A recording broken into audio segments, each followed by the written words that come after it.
민경욱 전 의원이 총선 투표 과정에서 조작이 일어났다고 주장하며 결과에 불복해낸 소송과 관련해 대법원이 재검표를 포함한 대대적인 검증 기일을 진행했습니다. 단심제로 진행되는 만큼 대법원이 직접 증거 조사를 벌인 건데요. 10만 장이 넘는 투표용지를 다시 일일이 스캔하는 등 진풍경이 벌어졌습니다. 강희경 기자가 보도합니다. 법원 회의실에 투표지 분류기가 설치돼 있고 재검표를 위한 인력이 테이블마다 빼곡히 앉아 있습니다. 지난 4.15 총선에서 패배한 뒤 민경욱 전 미래통합당 의원이 결과에 불복해낸 국회의원 선거무효 소송의 검증 기일이 열린 겁니다. 민 전 의원은 지난 총선에서 4만 9천여 표를 얻어 5만 2천여 표를 얻은 민주당 당시 정의령 후보에게 졌습니다.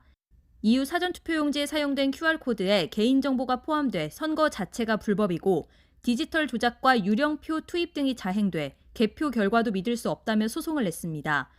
의혹을 해소하기 위해 전통적인 방식의 수동 재검표 외에 QR코드 분석과 비교 검증이 필요하다고 주장해왔고 선거무효 소송은 대법원 단심제로 진행되는 만큼 대법원도 민 전 의원 측 요청을 받아들여 직접 증거 조사를 위한 검증 기일을 열기로 했습니다.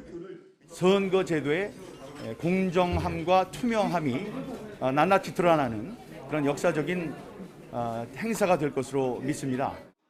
애초 재판부는 사전투표지에서 정의령 후보와 민경욱 후보에 투표한 투표지 100매를 임의로 추출해 해당 투표용지 QR코드와 중앙선거관리위원회에서 보관하고 있는 QR코드가 같은지 확인하는 방식으로 검증을 진행할 계획이었습니다.